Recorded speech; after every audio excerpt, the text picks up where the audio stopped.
Hello, this is Mr. Shavery. We're back with some more Sword and Shield, and this is actually going to be a singles battle. I want to go ahead and get some of those too. Seems like it's harder to get single battle in this, but you know, might as well try and see what we can get. Looking at my opponent's team, there's a lot of really good Pokemon. The Aegislash, who is now finally an OU after all these generations. Looking at my opponent's team. There's a lot of scary things. The one thing I do have to say though about this team is actually designed for doubles. Seems like more of the teams that you find to rent are going to be mostly for doubles. But I'm pretty sure that it's going to be able to translate into a decent team here in singles. So, I mean, we're going to lead with the Corviknight.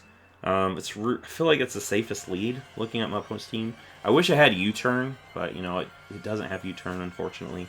We're going to see this thing, okay, the Inteleon.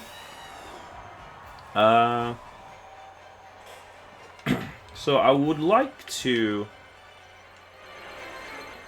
go ahead and Brave Bird, try to get as much damage on this thing as I can. My opponent might make a really good switch, though. Honestly, if my opponent does make a good switch, I'll have to play accordingly. But we're going to see a Scald, which is pretty nice. I haven't seen Inteleon enough to know exactly what it does. Alright, we're going to just trade some damage here. I actually would like to go into Sylveon here. Actually, does Inteleon get Grass-type coverage? I would like to go Gastrodon, actually. I don't know exactly Inteleon's moveset, but we'll go Gastrodon, predicting a Scald. Oh, we're going to see U-turn instead. Okay. Really good play right there. So now my opponent's going to be able to bring in something to challenge my Gastrodon. Which is unfortunate for me. I mean, yeah, I really would like to keep Gastrodon around as a pivot mon. Alright, so this thing is going to be the Lizard. Not the Lizard, the Dragapult. This thing's often a special attacker, I do know that.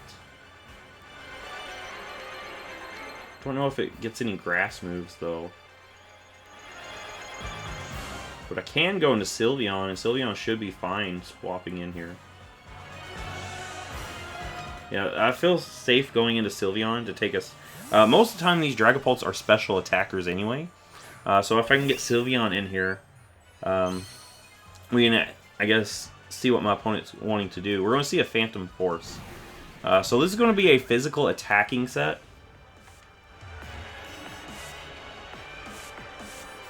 And it should be faster than me, so it should go first. I'm going to Hyper Voice here. So that way I can hit it on the turn that it gets back over on its side.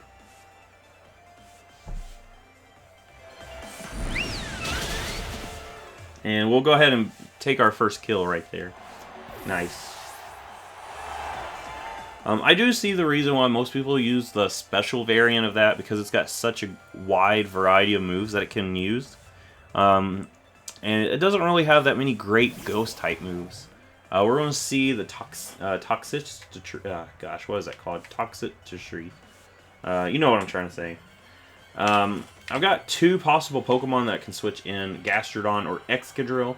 If I'm feeling really lucky, I could go Excadrill and, it's immune to both of its stabs. However, if it's got some sort of coverage, it might do something to Excadrill. So, don't know if it has any grass coverage, but I feel like I want to go Gastrodon here. I want to go Gastrodon.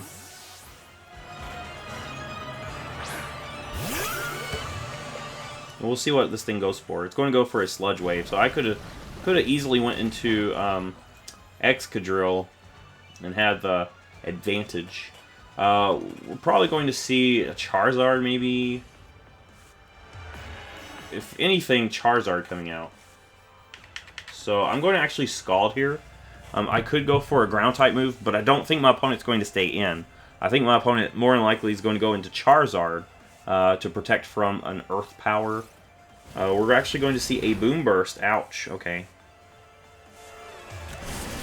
And we'll just Scald here. Get some chip damage. Unfortunately, that's a lot of damage that we just took. My opponent made a really good play right there, staying in and Boom Bursting instead. And we're going to lose Gastrodon, but we did some decent damage there. Hydreigon is going to outspeed, so I'll go into Hydreigon here. We do have a Scarf on this thing. I could go for a Dragon-type move, but the Grimmsnarl is there, and I don't like that. I'll Flash Cannon, maybe. I could go Flamethrower, though. That is a pretty safe play.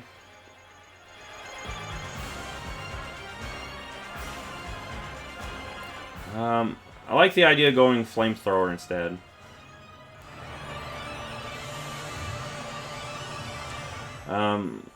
Yeah, we'll Flamethrower. So that way we do hit the Grimmsnarl, and we do damage to this thing if it stays in.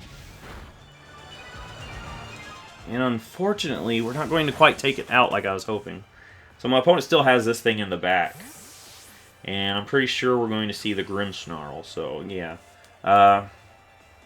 Unfortunately, we didn't quite take this thing out like I was hoping.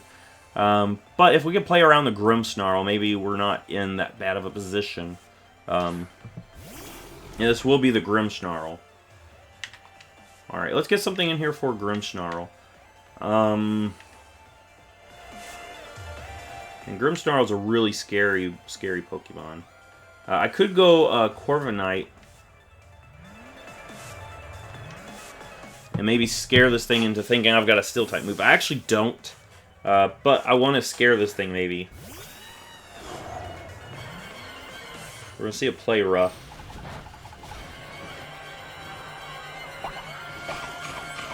We're going to eat our berry. Nice. A little bit of health back. And I would like to Brave Bird here. I could, Roost or Iron Defense, but I think a Brave Bird. If the more damage I can get onto this thing, the better off I'll be. I need to get some damage onto this Grimmsnarl, and instead of switching up, my opponent's going to just stay in and take a Brave Bird. It looks like it's going to be like a 3-hit KO there. We're going to see a Shadow Claw, which isn't doing much, but I can go for another Brave Bird pretty easily. And if I need to, next turn, I can actually Roost. So most Grimmsnarls I see are more of a support role. This one seems to be more of like a physical attacker. It's pretty interesting because, I honestly don't know exactly its stat distribution, so I don't know exactly if it's better off as physical attacker or special attacker, but this one is trying to be a physical attacker. And we're going to see a Body Press instead of going for like a Stab Dark move. I don't know if it does have a Stab Dark move, but we're going to see that instead. And I'm going to Roost here, even though, that Body Press would actually probably be really painful after we Roost. The fact that my opponent's at such a low level of health, I don't think my opponent's going to, I think my opponent's going to worry about me knocking this thing out. And there it is. We're going to see the swap. And out will come this thing. Alright, the Charizard. So what do I do for Charizard? OU rules, we don't Dynamax, but I don't know if this person is going by that yet or not.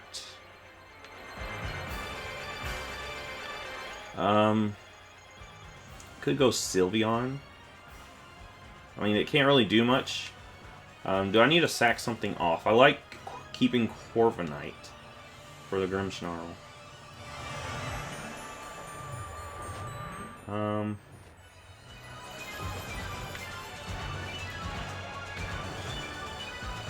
This thing's going to be faster than me anyway.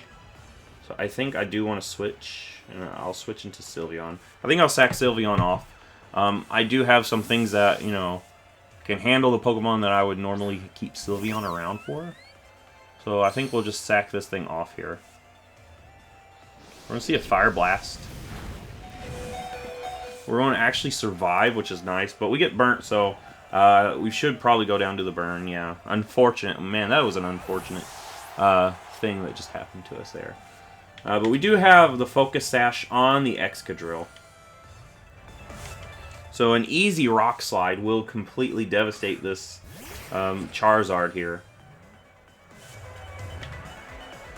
Easy Rock Slide, please. I just need to connect on this Charizard, and it will go down.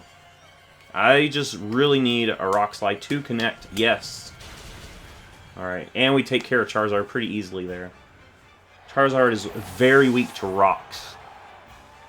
Very weak to rocks. We do have the Sash as well, so if we need that, we can, you know, preserve it by switching, or we can just, you know, use it to knock something out that comes in here.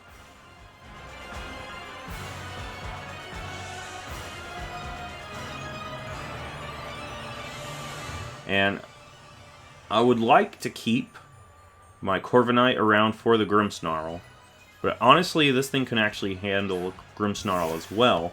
We're going to see the Inteleon come out. And I'm going to predict a Water-type move and go into Hydreigon. If my opponent goes for like a U-turn or an Ice Beam, you know, that's going to be really bad for us. But I predict my opponent to go for a Water-type move. Yeah, we're going to see a Scald, so we actually get a nice switch in here, and we do have the Scarf. So we're going to be really good here. I could click Flash Cannon predicting Grimmsnarl to come back out, but I do have Corviknight for that. And I think a Dark Pulse would be fine if we can get rid of this thing. Yeah, so that... Oh, it's going to survive. Holy smokes. What is going on here? Why is it... Oh my gosh. What is this thing's stats? I don't know Inteleon's stats, but... It must have some sort of special defense investment. We're going to see Grimmsnarl, obviously. And I want to keep Hydreigon around. I think I got to go Corviknight here. Corviknight has shown that it can actually 1v1 this guy. So we'll go into Corviknight.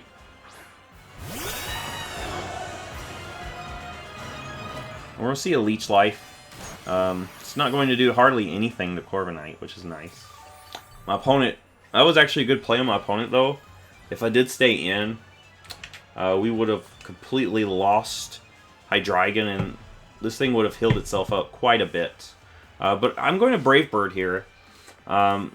Toxicity is really the only thing that possibly could come in.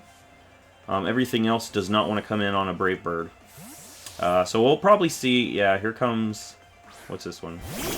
Yeah, the Toxicity, and it's too low on health to survive a Brave Bird.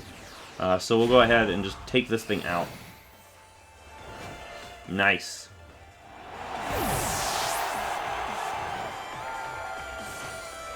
Alright, so I think Corviknight might actually have a chance to sweep here in the end game. I think so. Alright, this is my opponent's Aegislash, so... yeah, we're not doing anything to Aegislash with Corviknight.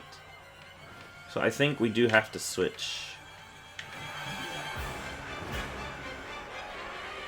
And I want to go into Excadrill. The main reason is I predict a King Shield. I'm predicting a King Shield. And I do have the Sash. Alright, let's see what happens. Sacred Sword, ouch! That hurts. That hurts like really bad. That was not good at all. But we do have Hydreigon, so we can... I'm going to click Earthquake. We're probably going to see a Shadow... We don't see a Shadow Sneak. So we'll hit this thing with a nasty Earthquake, which is okay with me. Because if we can get it where Corviknight can sweep, we can actually sack off Excadrill and let Corviknight come in and win us the game.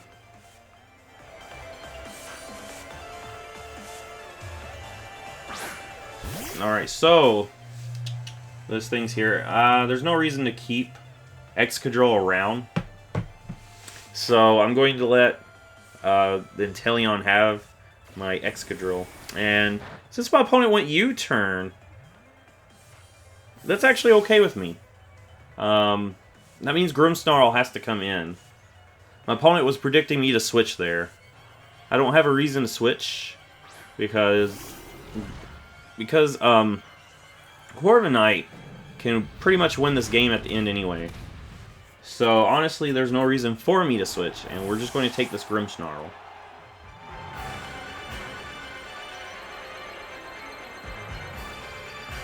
Alright, and that just leaves the Inteleon. And Inteleon, it's going to be able to take Excadrill out, but that's it. After that, Inteleon goes down. And we're going to see a U-turn.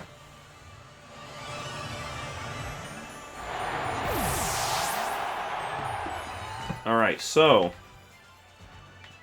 I could go Mimikyu and let that have the kill, but we're going to let Corviknight come in and take its place in the sun.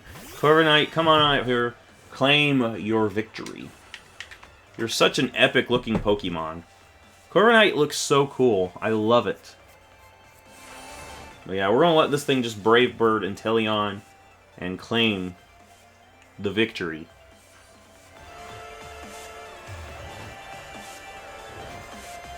We're going to get hit with a Scald first.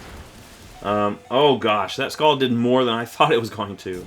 But it's not going to stop Corviknight. Corviknight's going to be able to come in and finish the game. So good game.